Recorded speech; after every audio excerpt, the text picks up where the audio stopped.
Hello students, today we are going to learn about the topic our environment. तो our environment हमारे syllabus का 15th chapter है और भले ही बहुत छोटा सा चैप्टर है पर बहुत इंपॉर्टेंट है। हम लोगों ने अभी तक के हमारे सिलेबस में लाइफ प्रोसेस देख लिए हैं, हमने देख लिया है कंट्रोल एंड कोऑर्डिनेशन कैसे हो रहा है। We have also studied about reproduction and how is heredity and evolution happening. अब हम देखेंगे कि हमारी इन्वायरमेंट में बेसिकली होता क्या क्या है। तो इट इज़ नो सरप्राइज़, हम बचपन से जानते हैं कि हमारी इन्वायरमेंट यानी कि हमारी सराउंडिंग्स को जब भी हम पढ़ने जाते हैं तो हम एक साइंस पढ़ते हैं जिसे हम कहते हैं इकोलॉजी। इकोलॉजी यानी the study of your environment. तो हमारी इन्वायरमेंट में हम क्या पढ़ेंगे? हम पढ़ेंगे अपने बारे में, अपने जैसे ऑर्गेनिजम्स के बारे में, हमसे थोड़े डिफरेंट ऑर्गेनिजम्स के बारे में, और हम सबका आपस में जो रिलेशन है वो, साथ साथ हम सबका जो हमारी फिजिकल सराउंडिंग्स के साथ रिलेशन है वो भी। तो ecosystem is a science which deals with interaction amongst the living and the non living things of an environment. तो ये जो इंटरैक्शन होता है between living and non living things of an environment, इसी को हम कहते हैं ecosystem. So this is our very first topic कि इकोसिस्टम क्या है। अब देखो, इकोसिस्टम में क्या बोला मैंने कहा it is an interaction between living and non living. तो जितने भी लिविंग फॉर्म्स हैं वो भी आपस में कुछ कर रहे हैं, कम्युनिकेट कर रहे हैं, एक दूसरे को खा रहे हैं या एक दूसरे का ब्रेक डाउन करा रहे हैं या कुछ भी, कुछ तो कर रहे हैं। लाइकवाइज इनकी इन्वायरमेंट में भी काफ़ी सारी ऐसी चीज़ें हैं जिनको ये यूज़ कर रहे हैं, जैसे सनलाइट हो गई, टेम्परेचर हो गया, और एयर हो गई, वाटर हो गया। तो ये है इनका फिजिकल इन्वायरमेंट, या ये है इनकी नॉन लिविंग थिंग्स जो इन्वायरमेंट में प्रेजेंट है, जो लिविंग ऑर्गेनिजम्स के साथ मिलकर इंटरैक्ट कर रही हैं। तब जाके हम कह रहे हैं कि हाँ, इकोसिस्टम का फॉर्मेशन हुआ है। इकोसिस्टम अगर हम देखें तो मेजरली दो टाइप के होते हैं। क्या है दो टाइप के? एक है हमारा एक्वाटिक, एक है हमारा टेरेस्ट्रियल इकोसिस्टम। एक्वाटिक यानी वाटर वाला जो इकोसिस्टम है। अब वाटर वाले इकोसिस्टम में क्या मिलेगा आपको मिलेंगे वाटर में रहने वाले छोटे एनिमल्स, वाटर में रहने वाले प्लांट्स, वाटर में रहने वाले जो बड़ी फिशेस हैं वो, बड़े एनिमल्स हैं वो, और तो और साथ में जो आपको मिलेंगे वो मिलेगा वाटर में डिसॉल्व्ड ऑक्सीजन, वहाँ का एक पर्टिकुलर टेम्परेचर होगा, सोलर रेडिएशंस अंदर एंटर होती होंगी। तो ये जो पूरा एक सिस्टम बन रहा है वाटर के अंदर लिविंग थिंग्स का और उनकी आजू बाजू प्रेजेंट चीज़ों का जो नॉन लिविंग है, इसको हम कह रहे हैं कि हाँ, ये एक एक्वाटिक इकोसिस्टम कंस्टिट्यूट कर रहे हैं। तो पॉन्ड हो गया, रिवर्स हो गई, लेक्स हो गए, ये सब होते हैं हमारे एक एक्वाटिक इकोसिस्टम के कंपोनेंट्स, या ये होते हैं रादर हमारे एक्वाटिक इकोसिस्टम के टाइप्स। तो ये सब हमारे एक्वाटिक इकोसिस्टम हुए। On the other hand terrestrial ecosystem क्या है? टेरेस्ट्रियल इकोसिस्टम है जो भी इकोसिस्टम आप लैंड पे देख रहे हो, जैसे ग्रासलैंड हो गया। अब ग्रासलैंड में छोटी ग्रासेस से लेकर छोटे हर्ब्स, श्रब से लेकर आपको कुछ एनिमल्स मिलेंगे, कुछ इंसेक्ट्स मिलेंगे। वहाँ पर भी आपको सॉइल मिल रहा है, एयर मिल रही है, वाटर, टेम्परेचर, सनलाइट, ये सारे फैक्टर्स ये कंस्टिट्यूट करेंगे टेरेस्ट्रियल इकोसिस्टम। तो चाहे टेरेस्ट्रियल इकोसिस्टम हो चाहे एक्वाटिक इकोसिस्टम हो, दोनों ही इकोसिस्टम दो तरीके के हो सकते हैं। और ये दो तरीके हैं, या तो ये हो सकते हैं नेचुरल या तो ये हो सकते हैं मैन मेड। नेचुरल यानी जैसा हमें एज इट इज़ मिला, जैसे कि फॉरेस्ट हो गया, तो फॉरेस्ट हम में से कोई डेवलप नहीं करने गया, फॉरेस्ट ऑलरेडी यहाँ पे प्रेजेंट है। ग्रासलैंड हो गया, हम डेवलप थोड़ी करने गए। डेजर्ट हो गया, we did not develop it.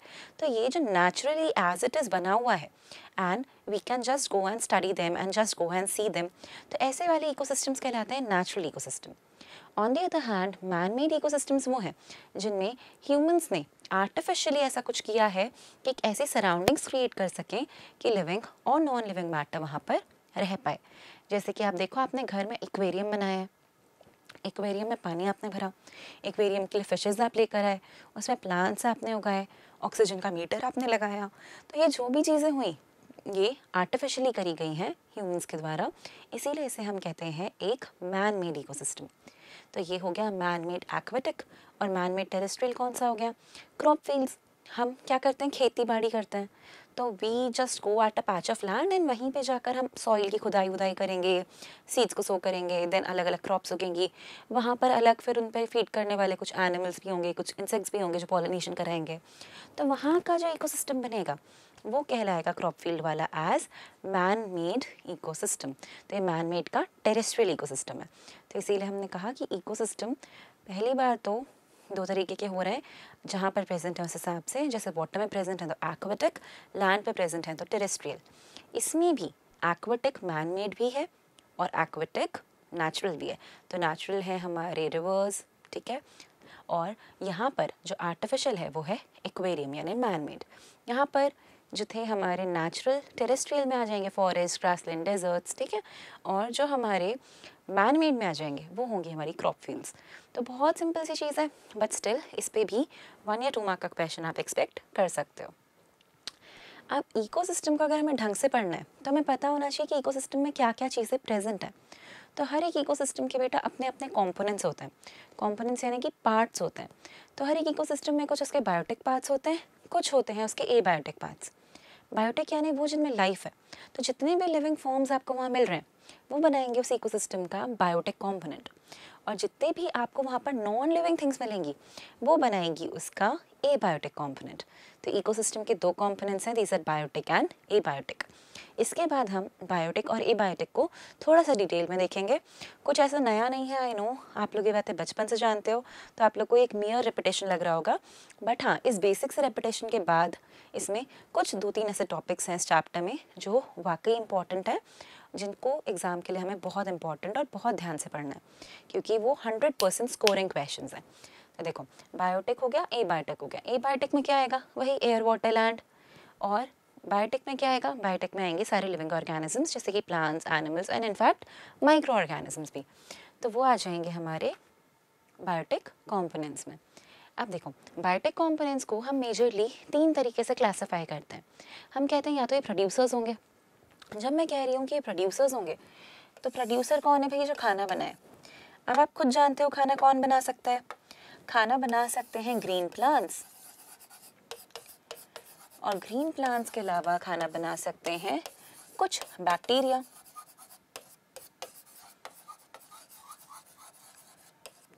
ठीक है, तो ग्रीन प्लांट्स खाना बना सकते हैं, कुछ बैक्टीरिया खाना बना सकते हैं, जैसे ब्लू ग्रीन एल्गे साइनोबैक्टीरिया हो गए। या तो ये जो है हमारे simple plants, algae, higher plants, flowering plants, ये जितने हमारे ग्रीन प्लांट्स हैं ये फूड बना रहे हैं, साथ साथ बना रहे हैं कुछ बैक्टीरिया फूड। तो ये लोग जो फूड बना रहे हैं ये कैसे बना रहे हैं, ये लोग फूड बना रहे हैं सनलाइट को यूटिलाइज करके।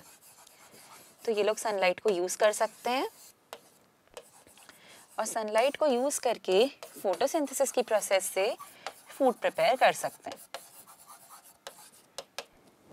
ठीक है, बाकी ऑर्गेनिजम्स अपने लिए फूड प्रिपेयर नहीं कर सकते, बाकी कोई भी सनलाइट को फिक्स नहीं कर सकता, बट सिर्फ और सिर्फ ये हमारी ग्रीन प्लांट्स और बैक्टीरिया हैं जो ये काम कर रहे हैं। तो ये क्या करेंगे, ये सनलाइट को यूज़ करके सारा का सारा CO2 जो एनवायरनमेंट में है उसको यूज़ करेंगे और उसको कन्वर्ट कर देंगे इनटू कार्बोहाइड्रेट्स। तो हम इसको कार्बोहाइड्रेट्स के फॉर्म में फिक्स इसीलिए करना चाह रहे हैं बेटा, क्योंकि ये फूड का फॉर्म है। इसके अंदर जो बॉन्ड्स होंगे या इसके अंदर जो एनर्जी होगी वो सारे एनिमल्स, सारे ऑर्गेनिजम्स यूटिलाइज कर सकते हैं, बट सनलाइट की जो लाइट एनर्जी है उसको सारे ऑर्गेनिजम्स यूटिलाइज नहीं कर सकते। तो अगर हम चाह रहे हैं कि हमें एनर्जी ऑब्टेन हो तो वो उस फॉर्म में होनी चाहिए कि हमारी बॉडी उसे यूज़ कर पाए। सनलाइट की एनर्जी को हम यूज़ नहीं कर सकते, बट फूड के अंदर प्रेजेंट केमिकल एनर्जी को हम यूज़ कर सकते हैं। That is the reason why बाकी सारे ऑर्गेनिजम्स इन प्रोड्यूसर्स को खाते हैं। तो जो भी इन प्रोड्यूसर्स को कंज्यूम कर रहा है यानी इनके ऊपर फीड कर रहा है, इन्हें ईट कर रहा है, ऐसे सारे ऑर्गेनिजम्स कहलाते हैं consumers. So they are consuming the green plants. क्यों ग्रीन प्लांट्स को कंज्यूम कर रहे हैं, क्योंकि ग्रीन प्लांट्स ने कार्बोहाइड्रेट बनाया है खुद की बॉडी में। तो जब हम उस ग्रीन प्लांट को खाएंगे तो ये कार्बोहाइड्रेट हमारी बॉडी में या किसी दूसरे एनिमल की बॉडी में फॉर दैट इंस्टेंस चला जाएगा। जब वो कार्बोहाइड्रेट उनकी बॉडी में जाएगा, उनकी बॉडी रेस्पिरेशन नाम के लाइफ प्रोसेस की हेल्प से उस फूड का ब्रेक डाउन करेगी, और अल्टीमेटली जो आपको मिलेगा वो मिलेगा आपको एनर्जी। तो आप जानते हो लिविंग ऑर्गेनिजम्स रेस्पायर करते हैं एंड रेस्पिरेशन के एंड में ऑब्टेन करते हैं अपने लिए एनर्जी। तो ये हमारे प्रोड्यूसर्स हो गए, इन पे फीड कर रहे हैं हमारे कंज्यूमर्स। तो नेक्स्ट कैटेगरी हम बांटते हैं तो हम कहते हैं कि कंज्यूमर्स हैं अगले। कंज्यूमर्स के अलावा जो तीसरी कैटेगरी है लिविंग ऑर्गेनिजम्स की, उन्हें हम कह रहे हैं बेटा डीकम्पोजर्स। अब डीकम्पोजर्स कौन है, डीकम्पोजर्स वो हैं जो डेड और डिकेइंग ऑर्गेनिजम्स के ऊपर फीड कर रहे हैं। तो ये बात ध्यान से सुना, they are feeding upon dead and decaying organisms. तो जब भी कोई ऑर्गेनिज्म के बॉडी पार्ट या वो ऑर्गेनिज्म खुद इवेंचुअली मर जाता है या कोई पार्ट फेल ऑफ हो जाता है, तो ये सारी चीज़ें नीचे पड़ी रहती हैं सॉइल में। जब ये सॉइल में पड़ी रहती हैं तो ये मिलाकर कहलाते हैं डेट्रिटस। इस डेट्रिटस पे ये हमारे कुछ माइक्रो ऑर्गेनिजम्स जैसे कि फंजाई और बैक्टीरिया ये जाते हैं उसके ऊपर, और ये उसके अंदर प्रेजेंट सारे ऑर्गेनिक मैटर को सिंपल इनऑर्गेनिक सब्सटेंसेस में ब्रेक करते हैं। So I repeat this for you. जैसे ही कोई भी ऑर्गेनिज्म की डेथ होती है, उसके बाद जब वो सॉइल पे इस तरीके से पड़ा रहता है उसका बॉडी का पार्ट या फिर वो पूरा ऑर्गेनिज्म, तो ये बैक्टीरिया और फंजाई जाते हैं, उसकी बॉडी के ऊपर रिलीज करते हैं कुछ एंजाइम्स जो उसकी बॉडी में प्रेजेंट कॉम्प्लेक्स ऑर्गेनिक मैटर को सिंपल इनऑर्गेनिक मैटर में कन्वर्ट करते हैं, ताकि उसकी बॉडी में जो भी एनर्जी थी या रह गई है वो यूटिलाइज हो सके और उसके अंदर के सारे कंपोनेंट्स रिसाइकल हो सकें। तो ये डिकम्पोजर्स न्यूट्रिएंट रिसाइकलिंग का बहुत बड़ा काम करते हैं। जैसे उसकी बॉडी में कार्बोहाइड्रेट के फॉर्म में कार्बन था तो वहाँ से फ्री करा देंगे, अमाइनो एसिड्स के फॉर्म में नाइट्रोजन था तो उसे वहाँ से फ्री करा देंगे। तो इसलिए हम कहते हैं कि न्यूट्रिएंट रिसाइकलिंग करते हैं। जब इस तरीके से न्यूट्रिएंट सॉइल में ऐड कराते हैं तो वापस से नए सेट ऑफ प्रोड्यूसर्स उस मटेरियल को यूज़ कर सकते हैं और फिर से फूड प्रिपेयर कर सकते हैं। तो इस तरीके से ये न्यूट्रिएंट्स रिसाइकल हो जाते हैं और हमें ऑब्टेन हो जाती है बार बार उसमें रहने वाली एनर्जी। तो डिकम्पोजर्स इसीलिए हमारे लिए बहुत इंपॉर्टेंट है। अगर डिकम्पोजर्स ना हो तो बहुत मुश्किल हो जाएगी, क्योंकि पहली बात तो पूरा का पूरा अर्थ सिर्फ लाशों से बच जाएगा। बाय लाशें आई मीन कि सिर्फ डेड रिमेन्स बचेंगे, सिर्फ और सिर्फ प्लांट्स, ट्रीज़ जो डेड हैं, एनिमल्स जो डेड हैं, तो पूरा एकदम रोटन सा कुछ ऐसे पड़ा रहेगा, सब कुछ, कहीं जगह नहीं होगी, nothing would be clean. Plus nutrient recycling नहीं होगी तो लाइफ को फर्दर कंटिन्यू करने में डिफ़िकल्टी आएगी, क्योंकि न्यूट्रिएंट्स के बिना प्लांट्स भी ये काम नहीं कर पाएंगे। तो ये न्यूट्रिएंट्स प्लांट के लिए ज़रूरी हैं, इसीलिए इनको रिसाइकिल कराना ज़रूरी रहता है। तो ये काम करते हैं डिकम्पोजर्स। अब जैसे कंज्यूमर्स थे डायरेक्टली प्लांट को खा रहे थे, है ना, तो कुछ कंज्यूमर्स ऐसे भी होते हैं जो डायरेक्टली प्लांट को नहीं खाते, उन ऑर्गेनिजम्स को खाते हैं जिनने प्लांट को खाया। तो ये कुछ स्पेसिफिक टाइप के पैरासाइट्स भी हो सकते हैं जो आपकी बॉडी से सिंपल फूड चुराते हैं। तो आप जानते हो पैरासाइट्स क्या होते हैं, हम ऑलरेडी पैरासाइट्स को समझ चुके हैं। तो हमें ऑलरेडी पैरासाइट्स पता है। डिकम्पोजर सुन के हमें कहीं ना कहीं सैप्रोफाइट्स की बातें आ रही होंगी दिमाग में, तो अब हमें वो भी पता है। तो हम इन सारी टर्म से अब वेल एक्वेंटेड हैं। जब हम इन टर्म से वेल एक्वेंटेड हैं तो हम देख लेते हैं हमारे एबायोटिक कॉम्पोनेंट्स। एबायोटिक कॉम्पोनेंट्स जो होते हैं ना बेटा इकोसिस्टम के, ये होते हैं एयर, वाटर और सॉइल। तो एयर, वाटर, सॉइल ये तीनों इसके एबायोटिक कॉम्पोनेंट्स हैं, मतलब वो कॉम्पोनेंट्स जिनमें लाइफ नहीं है, बट ये ज़रूरी है लाइफ के सस्टेनेंस के लिए, क्योंकि लिविंग ऑर्गेनिजम्स इन्हीं चीज़ों के थ्रू इंटरैक्ट कर रहे हैं और अपनी लाइफ कंप्लीट कर पा रहे हैं। तो इसमें दूसरे फिजिकल फैक्टर्स भी आते हैं, जैसे लाइट हो गया, टेम्परेचर, प्रेशर और ह्यूमिडिटी। ये फैक्टर्स भी इक्वली इंपॉर्टेंट है for sustaining life on earth. बहुत सारे इनऑर्गेनिक सब्सटेंसेस भी आएंगे, जैसे कार्बन डाइऑक्साइड गैस हो गई, ऑक्सीजन गैस हो गई, वाटर हो गया, नाइट्रोजन हो गया, सल्फर और फॉस्फोरस हो गए। अगर ये कंपोनेंट्स या ये मिनरल आयंस या फिर ये गैसेस प्रेजेंट ना हो तो फिर प्लांट्स के लिए या एनिमल्स के लिए सर्वाइवल बहुत मुश्किल हो जाए। So in order to stay alive, in order to utilise everything to the best of capability, तब तक बहुत मुश्किल होगी लाइफ को कंटिन्यू कर पाने में। तो लाइफ के कंटिन्यूएशन के लिए हमें एबायोटिक फैक्टर्स भी चाहिए। देखो, अब आप सोचोगे कि फूड चेन में क्या नया है। We have been learning food chain since lo long, but food chain को समझना इज़ वेरी इंपॉर्टेंट। तो हम पहले 3 एग्जांपल्स देख लेते हैं। इन 3 एग्जांपल्स में हम देखेंगे कि फूड चेन फॉरेस्ट की कैसे दिख रही है, फूड चेन ग्रासलैंड की कैसे दिख रही है और एक पॉन्ड की कैसे दिख रही है। ठीक है, तो देखो ये है फॉरेस्ट वाली फूड चेन। तो यहाँ क्या है, बड़े बड़े ट्रीज़ वगैरह है, इन पे जो फीड कर रहा है वो है डियर, और डियर पे जो फीड कर रहा है वो है टाइगर। ठीक है, एक सिंपल सी फूड चेन है। तो यहाँ पर सबसे नीचे वाले कौन हो जाएंगे, सबसे नीचे वाले हो जाएंगे प्रोड्यूसर, इन पे जो फीड कर रहे हैं वो हो जाएंगे प्राइमरी कंज्यूमर, क्योंकि इनने सबसे पहले प्रोड्यूसर को खाया है, और इनके ऊपर वाले हो जाएंगे सेकेंडरी कंज्यूमर। अब बाजू वाली देख लेते हैं, बाजू वाली है ग्रासलैंड की। तो देखो ग्रासलैंड में ग्रास है जिसे खा रहा है ग्रास हॉपर, तो ग्रास हॉपर तो हो जाएगा प्राइमरी कंज्यूमर, फ्रॉग हो जाएगा सेकेंडरी कंज्यूमर, स्नेक हो जाएगा टर्शियरी कंज्यूमर, और ये वल्चर या वेल ये वल्चर हो जाएगी टॉप कंज्यूमर। ठीक है, तो टॉप कंज्यूमर। यहाँ पर आप देखो पानी में क्या हो रहा है, पानी में ये कुछ प्लांट्स है, जैसे कि प्लैंक्टन्स वगैरह हो सकते हैं। ये प्लांट्स के ऊपर ये फीड कर रहा है अगर हमारा स्कॉर्पियन जैसा दिखने वाला क्रैब, तो ये होगा एक। फिर ये हो जाएगा प्राइमरी, ये हो जाएगी सेकेंडरी, और ये हो जाएगा टर्शरी। तो इसका क्या मतलब, इसका मतलब है कौन किसको खा रहा है। जब हम उसको अरेंज कर दें लाइन से तो इसे हम फूड चेन कहते हैं। तो food chain is nothing but a sequence of living organisms जो एक कम्युनिटी में रहते हैं, जिसमें एक ऑर्गेनिज्म दूसरे ऑर्गेनिज्म को कंज्यूम करता है और अपने अंदर प्रेजेंट एनर्जी को उसकी बॉडी तक ट्रांसफ़र करता है।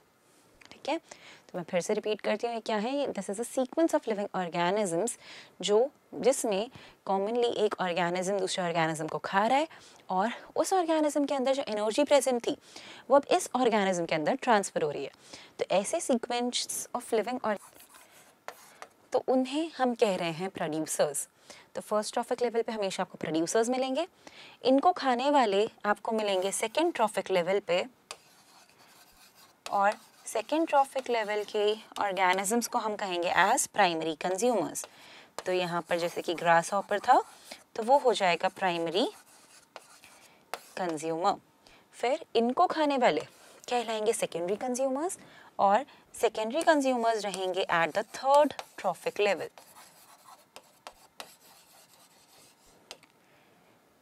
जैसे कि यहाँ पर ग्रास हॉपर को खाने के लिए अगर प्रेजेंट है हमारा फ्रॉग तो वो आ जाएगा, और इसको खाने वाला जो है वो रहेगा हमारा फोर्थ ट्रॉफिक लेवल पे, और वो कहलाएगा एज टर्शरी कंज्यूमर। तो टर्शरी कंज्यूमर में आ जाएगा हमारा टॉप कंज्यूमर या टॉप कार्निवोर। तो जो भी इन जानवरों को खा रहा है वो आ जाएगा यहाँ पे। तो आई होप आप हर्बीवोर्स, कार्निवोर्स और ओमनीवोर्स भी याद रखे हो। हर्बीवोर्स कौन होते हैं, जो प्राइमरी कंज्यूमर्स हैं जो डायरेक्टली प्लांट्स पे फीड कर रहे हैं। जो हमारे कार्निवोर्स हैं वो ये सब हैं जो उन एनिमल्स पे फीड कर रहे हैं जिनने प्लांट को फीड किया था। ठीक है, और ओमनीवोर्स वो होते हैं जो प्लांट को भी खा लेंगे और एनिमल को भी खा लेंगे। तो इस तरीके से हम हमारे ट्रॉफिक लेवल्स देखते हैं। तो आई होप ये क्लियर है। प्लीज़ ये ध्यान रखिएगा कि फर्स्ट ट्रॉफिक लेवल सबसे नीचे है, फिर सेकेंड है, फिर थर्ड है, फिर फोर्थ और आखिरी में फिफ्थ आ सकता है। तो इस तरीके से ट्रॉफिक लेवल्स अरेंज होते हैं। सबसे नीचे वाली जगह पे ऑर्गेनिज्म सबसे ज़्यादा होते हैं जनरली, और वो होते हैं हमारे प्रोड्यूसर्स। और सबसे ऊपर वाला जनरली सबसे कम होता है, और वो होते हैं हमारे टॉप कार्निवोर या फिर हमारे टर्शरी या क्वाटर्नरी कंज्यूमर्स या टॉप कंज्यूमर्स। देखो, अब ऐसा क्यों बोला था मैंने, इसके पीछे का भी एक रीज़न था। इसके पीछे का रीज़न है ये कि सनलाइट में जो एनर्जी प्रेजेंट है सारी की सारी एनर्जी को प्लांट्स भी यूटिलाइज नहीं कर सकते। So of the total energy which is falling on earth, plants are utilising only 1% energy. तो जितनी भी टोटल एनर्जी है सनलाइट की उसमें से प्लांट्स क्या यूज़ कर पा रहे हैं, केवल 1%। तो ये जो 1% लाइट है जो प्लांट्स यूटिलाइज कर रहे हैं, ये वाली लाइट है फोटोसिंथेटिकली एक्टिव। तो ये वो वेवलेंथ वाली लाइट है जिससे प्लांट्स यूटिलाइज कर सकते हैं और केमिकल एनर्जी के फॉर्म में कन्वर्ट कर सकते हैं।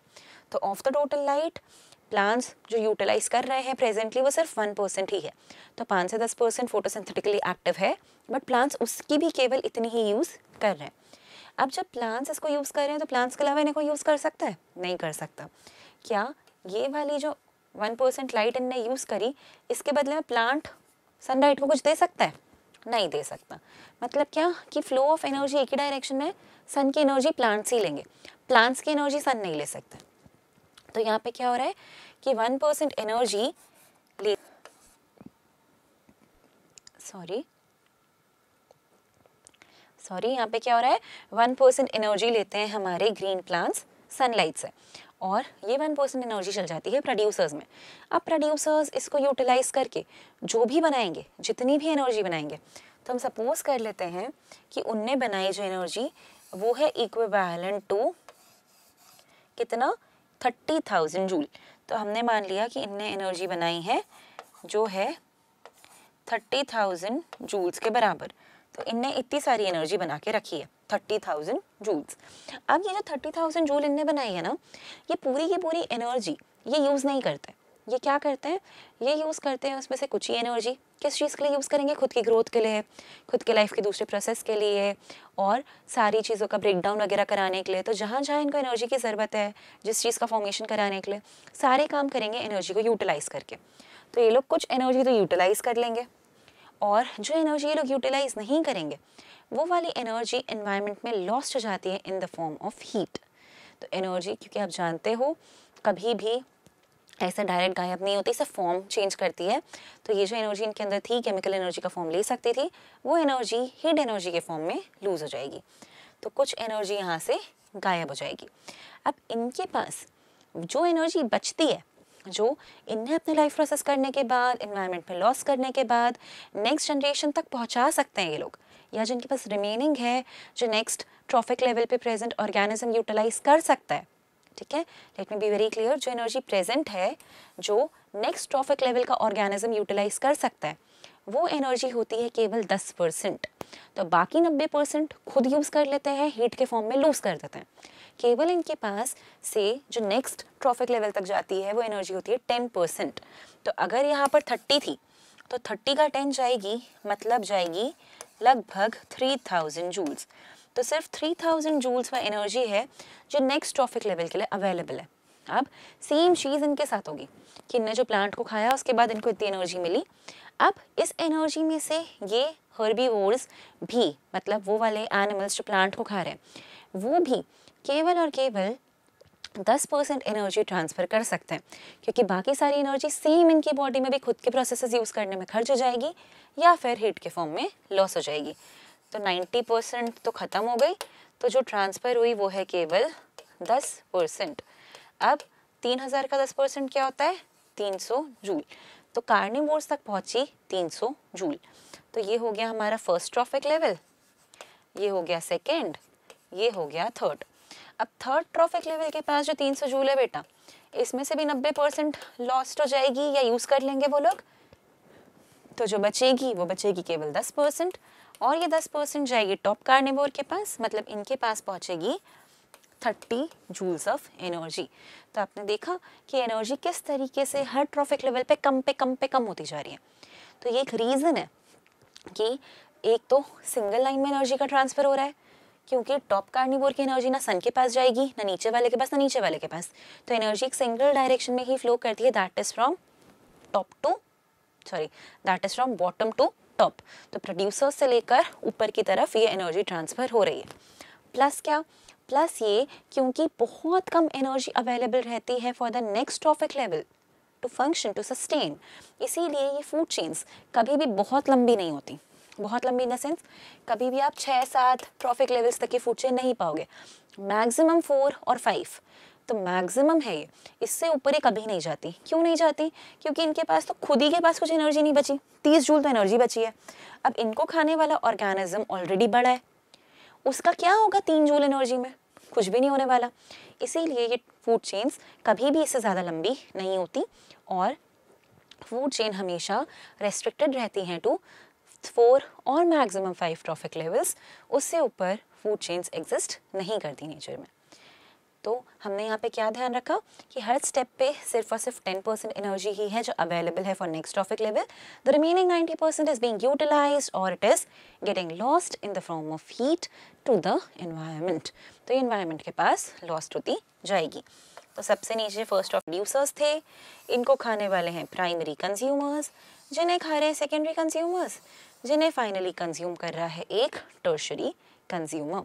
इसीलिए जो हर्बीवोर्स होते हैं या ऐसे जो मैन या ऐसे जो ह्यूमन होते हैं जो डायरेक्ट प्लांट को खाते हैं, प्लांट को खाने से ज़्यादा एनर्जी मिलती है rather than consuming an animal, जैसे कि चिकन या जैसे कि गोट, उसको खाने से कम एनर्जी ऑब्टेन होती है। ज़्यादा एनर्जी ऑब्टेन कर सकते हैं अगर डायरेक्टली प्लांट को खाएं तो। ठीक है, तो इसे हम कहते हैं हमारा 10% एनर्जी लॉ। 110% आने वाले क्वेश्चंस में से है ये। तो ये बहुत इंपॉर्टेंट है कि फ्लो ऑफ एनर्जी यूनिडायरेक्शनल होती है, सिंगल डायरेक्शन में सिर्फ 10% जाती है हर ट्रॉफिक लेवल में। सनलाइट से तो केवल 1% ही जाती है प्लांट्स में। तो ये कुछ पॉइंट्स हैं जो हमारी बुक में भी लिखे हैं जो एक्सट्रीमली इंपॉर्टेंट है, तो प्लीज़ इसको ध्यान रखें और क्वेश्चन ये भी आएगा कि फूड चेन्स लंबी क्यों नहीं होती, एक्सीड क्यों नहीं करती, तो उसका भी सिंपल सा रीज़न है क्या, क्योंकि हर ट्रॉफिक लेवल पे एनर्जी सिर्फ 10% ही ट्रांसफ़र हो रही है। तो जितनी ज़्यादा लंबी होगी उतनी कम एनर्जी ऊपर पहुंचेगी एंड उतने बड़े ऑर्गेनिज्म के लिए it is not possible to survive with such little energy. तो नेचर में इसीलिए फूड चेन्स एग्जिस्ट नहीं करती। नेचर में जनरली जो एग्जिस्ट करते हैं वो है फूड वेब्स। तो कभी भी ऐसा नहीं होगा कि घास को सिर्फ ग्रास ऊपर ही खाए, घास को रैट भी खा सकता है, रैबिट भी खा सकता है, डियर भी खा सकता है। तो ये क्या हो रहा है, एक ही को खाने वाले बहुत सारे हैं। तो सारी फूड चेन्स आपस में कहीं ना कहीं आकर इंटरमिंगल या मिक्स हो जाती हैं।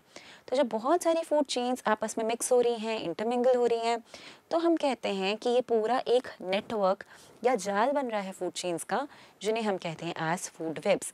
तो नेचर में आपको फूड वेब ही मिलेगा।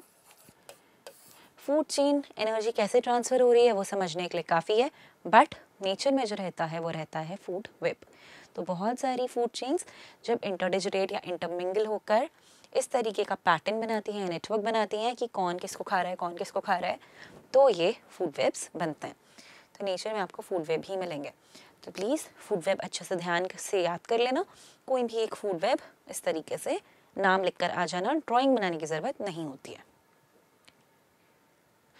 अब है हमारा एक बहुत इम्पॉर्टेंट टॉपिक, और रादर हमारा आज का समवॉट आखिरी टॉपिक, जिसका नाम है बायोलॉजिकल मैग्निफिकेशन। देखो, बायोलॉजिकल मैग्निफिकेशन, मैग्निफिकेशन यानी कुछ बढ़ जाना। होता क्या है कि कुछ समय में हमारी एक्टिविटीज़ ना बहुत ही रेकलेस हो गई। हमने अपने बारे में, इन्वायरमेंट के बारे में ध्यान देना थोड़ा अजीब सा ही कर दिया। मतलब हम इन्वायरमेंट पे तो ध्यान ही नहीं दे रहे हैं, हमें लग रहा है कि हम जो भी कर रहे हैं वो हमारे लिए फ़ायदेमंद प्रूव हो रहा है, बट उसके क्या लॉन्ग टर्म डिसएडवांटेजेस हैं, हमने उसको कम्प्लीटली इग्नोर मारा। तो इसी का एक परिणाम है ये बायोलॉजिकल मैग्निफिकेशन। इसमें हुआ क्या कि हम क्या करते हैं, क्रॉप प्रोडक्शन बढ़ाने के लिए पेस्टिसाइड्स और फर्टिलाइजर्स स्प्रे करते हैं। ये पेस्टिसाइड्स, ये फर्टिलाइजर्स जब हम स्प्रे करते हैं तो ये कहाँ जाते हैं, सॉइल में। अगेन आप जानते हो बारिश होती है तो सॉइल का पानी बारिश के पानी के साथ बहता है और जाता है हमारे रिवर्स, लेक्स या पॉन्ड्स में। जब ये वहाँ जाता है तो इसके अंदर प्रेजेंट होते हैं नाइट्रोजन और फॉस्फोरस, क्योंकि जो फर्टिलाइजर्स हैं तो उन्हीं चीज़ों के बने। और साथ साथ में दूसरी चीज़ जो हमने करी वो क्या करी कि हम इतनी सारी इंडस्ट्री सेटअप करके बैठे, वहाँ से रिलीज़ होते हैं बहुत सारे हेवी सॉल्ट्स।